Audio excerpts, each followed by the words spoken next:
नमस्कार, मी जयश्री देसाई. अल्टिमेट आरोग्य या माझ्या यूट्यूब चॅनलमध्ये आपणा सर्वांचे हार्दिक स्वागत. मी जे ह्याच्यातून सांगते आहे माहिती, त्याचा अनेकांना उपयोग होतो आहे असा जो मला फीडबॅक मिळतो आहे त्याने मला खरंच समाधान वाटतं आहे. कारण माझा हेतू हा आहे की निरामय स्वास्थ्य आपल्याला प्राप्त व्हावं.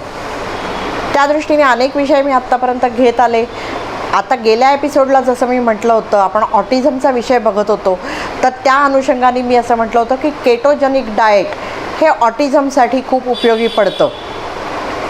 पण तो ऑटिझमचा विषय होता म्हणून मी खरं तसं सांगितलं होतं.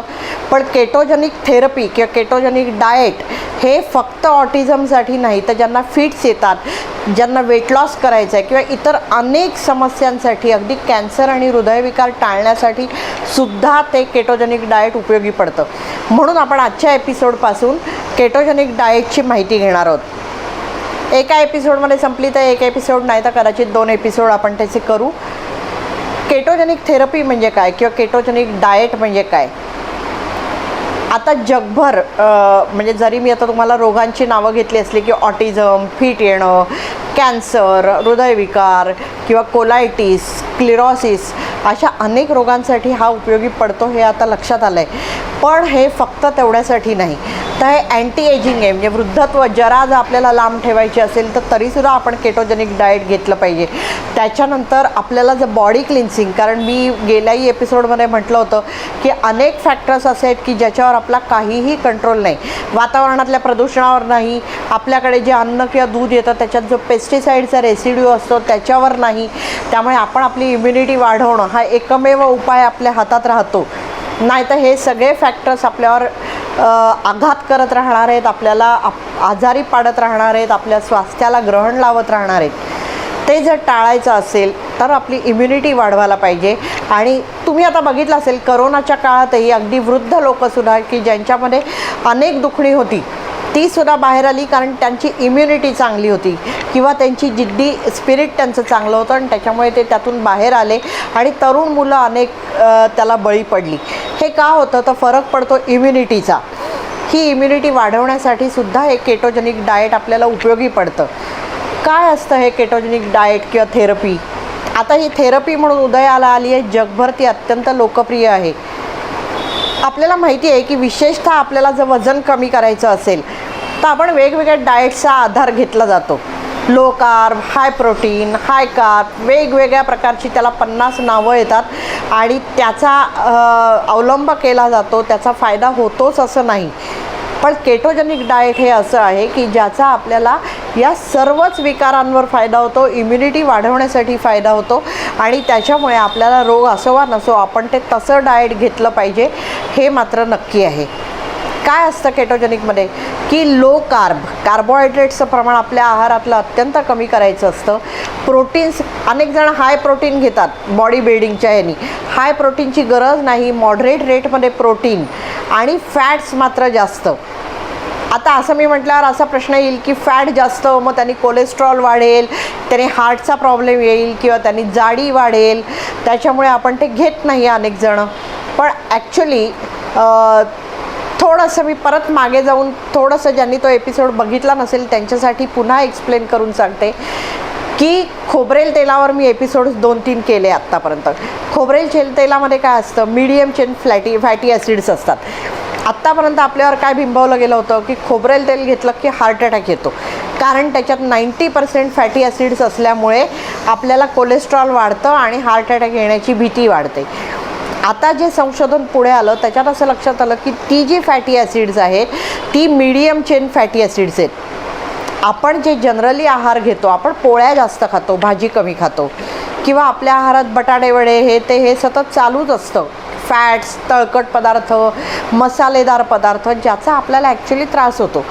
म्हणून आपलं जे डाएट असलं पाहिजे ते असं असलं पाहिजे की फॅट पाहिजे शरीराला, पण ती कशी पाहिजे? तर मीडियम चेन फॅटी ॲसिड्स पाहिजे. आणि म्हणून त्याच्यासाठी आदर्श जर कुठचं असेल तर ते खोबरेल तेल आहे. म्हणून खोबरेल तेल घ्यायचं. कारण होतं कसं की आपण जेव्हा अन्न खातो तेव्हा आपण त्याच्यात जर कार्बोहायड्रेटचं प्रमाण जास्त असेल, जे आपल्या भारतीय आहारात असतं की आपण पोळ्या जास्त खातो, भात जास्त खातो, स्टार्ची फूड आपण खूप जास्त खातो. अनेक जण आता पाश्चात्यांचं अनुकरण करत ब्रेड, पास्ता, पिझ्झा याच्यावर जास्त अवलंबून राहायला लागलेले आहेत. अनेक जणांना आवडतं म्हणून बटाट्या वड्यापासून अनेक तळकट पदार्थ सर्रास खाल्ले जातात.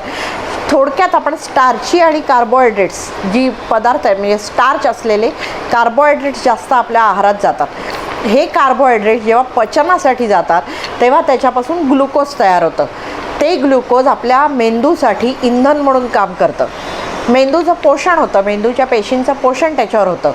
पण जसं मी ऑटिझममध्ये सांगितलं की जेव्हा काही कारणांनी मेंदूवर आक्रमण होतं आणि ते पोषण ग्लुकोज शोषायच्या परिस्थितीत, ग्लुकोज ॲब्सॉर्ब करायच्या परिस्थितीत मेंदूतल्या पेशी राहत नाहीत, तेव्हा त्या तडफडून मरायला लागतात. किंवा मेंदू शटडाऊन मोडमध्ये जातो की आपल्याला त्याला आहे ते वाचवायचं असतं, त्यामुळे तो शटडाऊन मोडमध्ये जातो आणि मग ऑटिझम असेल, एपिलेप्सी असेल, असे काही काही विकार जे न्यूरो डेव्हलपमेंटशी संबंधित आहेत, मेंदूशी संबंधित आहेत, असे विकार काही काही आपल्याला होतात. किंवा म्हातारपणी डिमेन्शिया आहे, अल्झायमर आहे, पार्किन्सन्स आहेत, असेही काही विकार अनेकांना आता होताना दिसतात. हे जर टाळायचं असेल तर आपले कार्बोहायड्रेट्स कमी पाहिजेत आहारातले. कमी म्हणजे जेमतेम 20% आपल्या आहारातला भाग हा कार्बोहायड्रेटचा असला पाहिजे. निसर्गोपचारात अनेक जणं पोळी कमी खा, भाजी जास्त खा असं सांगतात, फळं जास्त खा. पण ती फळंसुद्धा स्टार्ची फळं जर असतील, ज्याच्यात स्टार्च खूप आहे, शुगर जास्त आहे, अशी फळं न खाता ज्याच्यात कार्बोहायड्रेटचं एकूणच किंवा शुगरचं प्रमाण कमी जाईल अशी फळं आपण खाल्ली पाहिजेत त्याच्यातनं. त्याच्यामुळे लो कार्ब पाहिजे. त्याच्यासाठी पास्ता, पिझ्झा, पोळ्या, भात, ब्रेड हे सगळं आपल्या आहारातनं कमी झालं पाहिजे. प्रोटीन्स कशातनं मिळतात तर नट्स आहेत किंवा हे आहेत, बटर आहेत, ह्याच्यातनं आपल्याला मिळू शकतात. पण ते प्रोटीन्सचं प्रमाणही खूप जास्त करायचं नाही आहे. त्याच्याऐवजी फॅटी ॲसिड्सचं प्रमाण जास्त करायचं आहे. पण ती फॅटी ॲसिड्स म्हणजे लाँग चेन फॅटी ॲसिड्स नको, जी आपल्या ह्या तळकट ह्याच्यातनं किंवा इतर कशातनं आपल्याला जात असतात आपल्या शरीरात. कारण ती जेव्हा जातात त्याचं ब्रेकिंग करणं, त्यांना तोडून त्याचं ॲब्सॉर्प्शन करणं आपल्या लिव्हरला कठीण जातं. त्याच्याऐवजी जी मीडियम चेन फॅटी ॲसिड्स आहे ती आपलं लिव्हर पटकन त्याचं हे करतो, ब्रेक करतो तो, आणि त्याच्यापासून सर्वात महत्त्वाचं म्हणजे कीटॉन तयार होतात. मग ते जे कीटॉन्स असतात त्यांचं जेव्हा रक्तातलं प्रमाण वाढतं तेव्हा मेंदूचं पोषण आपोआप वाढतं आणि त्याच्याचबरोबर हे बाकीचे सगळे जे विकार आहेत ते कमी व्हायला लागतात. म्हणजे चांगलं कोलेस्ट्रॉल वाढतं, बॅड कोलेस्ट्रॉल कमी होतं, केमो रेडिएशनचे इफेक्ट्स कमी होतात, कोलेस्ट्रॉलचं आणि इतर सगळ्याचं पर्सेंटेज नीट राखलं गेल्यामुळे आपला हाय BP असेल, हार्ट डिसीज असेल यांच्या शक्यता कमी होतात, हार्ट अटॅक येण्याची शक्यता, पक्षाघात होण्याची शक्यता कमी होते, स्क्लेरोसिससारखे जे चिवट रोग आहेत ते कमी होतात. आणि त्याच्यामुळे फिट्सच्या बाबतीत तर हा नक्कीच उपयोगी पडतो आहार, असं आता सिद्ध झालेलं आहे. एक थोडक्यात थोडंसं विषयांतर करून हे सांगायचं तर जॉन इब्राहिम नावाचा एक पाश्चात्य सिनेदिग्दर्शक होता. त्याच्या मुलाला फिट्सचा खूप जास्त विकार होता आणि त्याला जेव्हा ह्या केटोजेनिक डाएटबद्दल कळलं तेव्हा त्यांनी ते त्याला देऊन बघितलं. तो मुलगा पूर्णपणे फिट्सच्या विकारातून बरा झाला. मलाही एक दोघांनी फिट्सच्या विकाराला खोबरेल तेल उपयोगी पडतं का असा प्रश्न विचारला होता, म्हणून मी मुद्दाम हे उदाहरण तुम्हाला सांगते की हे डाएट जे आहे ते फिट्सच्या विकारालाही उपयोगी पडतं आणि त्याच्यामुळे खोबरेल तेल पर्यायी, कारण त्याच्यात मीडियम चेन फॅटी ॲसिड्स आहेत, ते पर्यायाने उपयोगी पडतं. पण खोबरेल तेल आणि फिट्स असा अभ्यास आत्तापर्यंत झालेला नाही, पण केटोजेनिक डाएट त्याला उपयोगी पडतं, त्याच्यामुळे खोबरेल तेल त्याला उपयोगी पडतं. तो जो हे होता त्याचा मुलगा त्याच्यात बरा झाल्यावर त्याने केटोजेनिक थेरपीच्या ह्याच्यासाठी चार्ली फाउंडेशन असं एक फाउंडेशन स्थापन केलं आणि केटोजेनिक डाएट्सच्यावर रिसर्च, केटोजेनिक थेरपीच्या वेगवेगळ्या अंगांवर रिसर्च याच्यासाठी तो माणूस त्याच्यासाठी पैसे देतो. त्याच्यासाठी त्यांनी TV प्रोग्राम वगैरे पण केला. असं त्यांनी बरंच त्याचं प्रमोशन केटोजेनिक डाएटचं केलं. ज्या डॉक्टर ब्रूस फाईप यांचं मी मागेही उदाहरण दिलं होतं, त्यांचं केटोजेनिक थेरपीवर अख्खं पुस्तक आहे, ते ॲमेझॉनवर उपलब्ध आहे, तेही तुम्ही बघू शकता. आत्ता तुम्हाला कव्हर त्याचं कदाचित स्क्रीनवर दिसत असेल, मी ते कव्हर तुम्हाला दाखवते. ते ॲमेझॉनवर पुस्तक अवेलेबल आहे, तुम्ही ते वाचू शकता. तर जेव्हा आपण हे केटोजेनिक डाएट घेतो त्यावेळेला त्याच्यातून कीटोन्स तयार होतात. त्यामुळे न्यूट्रिशनल केटोसिस असं एक त्याला शब्द वापरला गेला आहे की आपल्या शरीरातलं जे ओरिजिनल मी तुम्हाला म्हटलं की आपण जेव्हा हे टॉक्झिन शरीरात साठत जातात किंवा इतर काय काय हे होत जातं, तेव्हा आपल्या शरीराचा मेटाबॉलिझमचा जो चयापचय क्रिया जी असते ती बिघडते. मग ते टॉक्झिन्स कुठे कुठे साठून राहतात, मग आपल्याला तिथले विकार होतात, असं सगळं होतं.